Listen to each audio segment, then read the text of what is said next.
kopi, kami akan melihat-lihat bagaimana sih cara pemetikan, proses mengukur breaksnya, dan melihat pengolahannya. Tonton ya. Dadah. Kebun kopi yang kami kunjungi adalah Kebun Kopi Kopen, milik kelompok petani kopi Tunggak Semi, Desa Penting Sari, Cangkringan, Sleman, Yogyakarta. Sesampainya kami di Desa Penting Sari, kami langsung menuju kebun kopinya yang berjarak sekitar 1,2 km. Berikut penjelasan dari narasumber. Petik kopi yang di sini yang di Tunggak Semi ini adalah petik kopi merah atau red cherry. Jadi kita pilih kalau ada masih yang hijau-hijau itu kita tinggal. Jadi kita khusus untuk kopi yang sudah merah. Tapi yang paling bagus adalah kopi yang seperti ini, red cherry namanya. Kalau robusta ini bisa dipetik sekali, terus gitu ya. Kalau robusta. Tapi kalau arabica ada satu-satu. Ya. Karena apa, arabica nanti besok ini akan tumbuh bunga lagi kalau arabica. Kalau robusta nggak bisa lagi. Sekali habis ini besok sudah dipotong, dibuang. Karena tidak akan berbuah lagi di sini. Itu perbedaan antara robusta sama arabica. Ceri kopi yang harus dipetik adalah ceri kopi yang berwarna merah. Nah, pada video ini ada yang berwarna hitam dan itu merupakan ceri kopi yang busuk sehingga tidak bisa digunakan. Cara pemetikannya mudah sekali, hanya menggunakan tangan dan langsung diputar. Setelah proses pemetikan, ceri kopi dikumpulkan dalam satu wadah nampan, kemudian diambil menggunakan baskom-baskom kecil untuk ditimbang sekitar 1 kg. Kemudian dicuci bersih menggunakan air mengalir untuk menghilangkan kotoran yang menempel, memisahkan dari ranting-ranting atau daun kering, dan juga memilih kualitas ceri kopi yang terbaik. Caranya mudah sekali, hanya dengan merendam ceri kopi dalam baskom, kemudian ketika ceri kopi yang mengambang itu adalah ceri kopi yang tidak berkualitas, sedangkan yang tenggelam merupakan ceri kopi yang terbaik. Nah, proses ini disebut perambangan. Hasil dari proses perambangan adalah ceri kopi yang mengambang. Kemudian ceri kopi yang mengambang tersebut dapat dipisahkan dari ceri kopi yang tenggelam agar tidak tercampur saat melakukan pengolahan kopi. Kemudian masih bisa dilanjutkan dengan memisahkan ranting kecil yang ada di ceri kopi sehingga kopi yang digunakan adalah benar-benar hanya ceri kopi saja.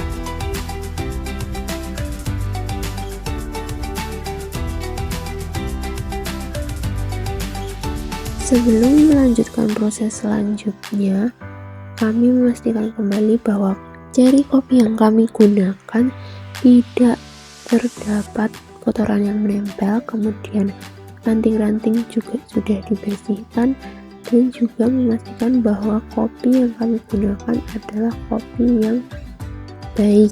Kemudian setelah melakukan proses perambangan ini, air yang digunakan kemudian dibuang dan ceri kopi dijadikan satu untuk ditimbang. Nah, di sini kami memastikan kembali bahwa tidak ada ceri kopi yang busuk atau juga kopong. Kemudian kami melakukan penimbangan. Penimbangan ini kami ukur sekitar 1 kg, tetapi di sini mencapai 1,25 kg, sehingga kami mengurangi jumlah ceri kopi yang kami gunakan sampai mencapai angka 1 kg. Setelah kami melakukan penimbangan ceri kopi yang tadi basah, kemudian kami keringkan menggunakan tisu dengan menuangkan seluruh ceri kopi ke dalam nampan yang terdapat tisu dan dilakukan pengayakan atau disebut proses penirisan.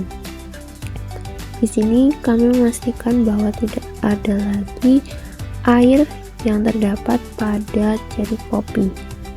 sehingga pada saat proses pengukuran Brix hasilnya sesuai. Kadar gula.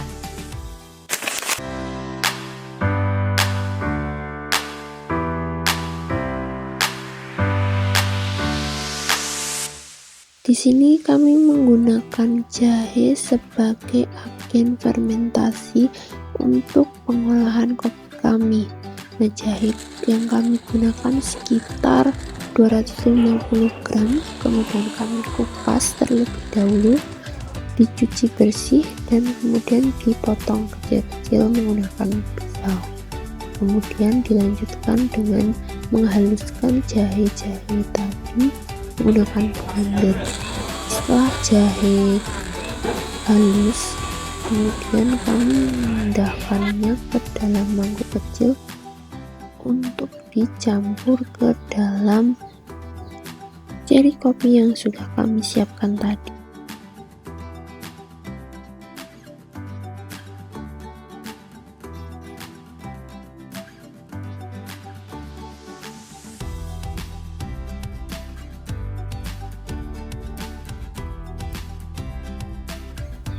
Jahe yang sudah dihaluskan kemudian dituangkan ke dalam baskom yang terdapat ceri kopi sebanyak 1 kg tadi. Kemudian diaduk-aduk sampai merata sehingga seluruh permukaan ceri kopi tertutup oleh jahe seperti ini. Setelah jahe tercampur secara merata, kemudian kami memasukkan ceri kopi ke dalam wadah fermentasi anaerob. Kami memasukkan ceri kopi sebanyak 900 gram, kemudian dilanjut dengan melakukan pengukuran pH dan juga suhu. pH yang kami dapatkan ada di angka 7, kemudian suhu di 28 derajat Celcius. Fermentasi ditandai dengan peningkatan suhu dan penurunan pH akibat aktivitas senyawa gingiberol dan mikroorganisme yang memakan gula di mucilage atau kulit buah kopi dalam waktu 4 jam.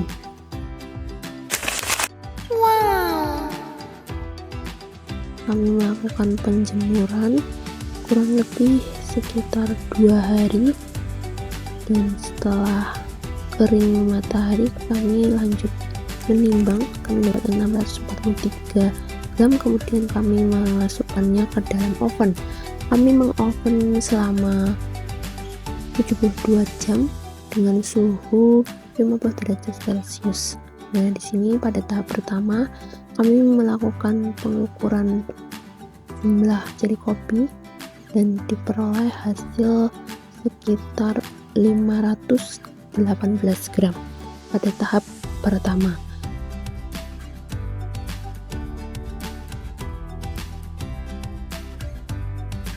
Pada tahap kedua kami mendapatkan 447 gram. Nah, setelah kering, ceri kopi kemudian dipotong, dibelah menjadi 2 dan dipisahkan dari kulit luar sehingga hanya mendapatkan green bean-nya saja. Nah, berikut green bean yang kami dapatkan. Kemudian kami oven selama kurang lebih 1 jam untuk pengeringan secara maksimal.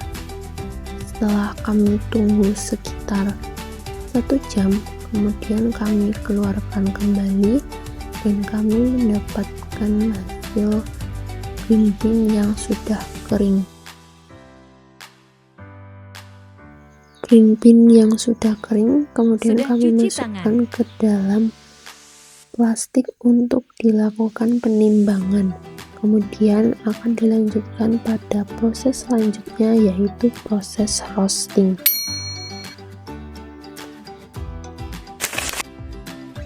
Tahap roasting dilakukan 2 kali. Pada roastingan pertama, suhu awal 195 derajat Celcius dengan berat kopi 100 gram selama 7 menit menghasilkan 84,5 gram dengan suhu akhir 185 derajat Celcius. Pada roastingan kedua, suhu awal 195 derajat Celcius dengan berat 100 gram selama kurang lebih 7 menit menghasilkan 81,3 gram.